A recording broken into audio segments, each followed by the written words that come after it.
others just don't. This has been argued for 2.5 centuries and probably continue to be argued. Music on the brain. Why are some of us hardwired to love music, to write music, to make music?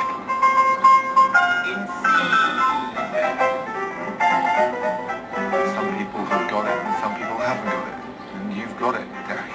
Yes! 4 amazing cases take us on a journey to find an answer. Can we unlock the mysteries of musical minds? Right now on Nova. Derek is blind and autistic. Alan, I'm Derek. Hello, Alan. Very well, thank you. He can barely count past 10, but he can process music at lightning speed. Yeah. Fantastic. Matt has Tourette syndrome. He's tormented by tics, except when he plays the drums. It was almost like my brain was a puzzle, right? And some of the pieces were not in place. And all of a sudden, everything just kind of clicked. Tony is an orthopedic surgeon who had no formal musical training. One summer day, he was struck by a bolt of lightning. He's now a composer and performer, playing to sell out audiences.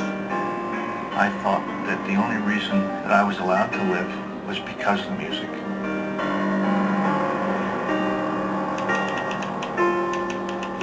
What is it about music that unlocks the human mind? Finding an answer is the obsession of Dr. Oliver Sacks, a neurologist and author of many acclaimed books, including The Man Who Mistook His Wife for a Hat. His books are filled with the compelling stories of his patients, ordinary people coping with extraordinary neurological conditions. His book, Awakenings, based on the work he did with catatonic patients, was made into a film starring Robert De Niro and Robin Williams. In his latest book, Musicophilia, he explores the connection between music and the human brain. What came first, music or language? Well, this has been argued for 2.5 centuries and probably continue to be argued. Various people from William James to Steven Pinker have seen music as trivial, but I think it's difficult to match that up with the fact that music occurs in every culture that we know of, has a central role, or many central roles. At what point does the fetus, do you think, develop a sort of sensibility to music? This is really anecdotal. Certainly some of my musical friends who played Beethoven when the fetus was in utero then insist the child is fond of Beethoven or fond of rock music. I mean, certainly sound will get transmitted to the fetus. I have had music every day of my life, I think, as far as I can remember. And I would really feel starved if I didn't have music available.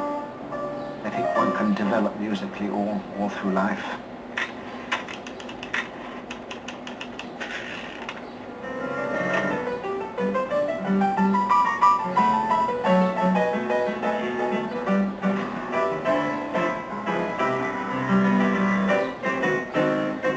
Derek Paravicini lives just outside of London. He has a remarkable story. He's 29 years old.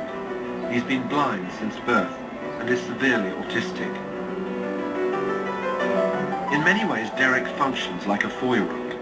He doesn't know his address or his phone number, and yet he is an astonishingly, almost bafflingly brilliant pianist. Alan, I'm Derek. Hello, Alan.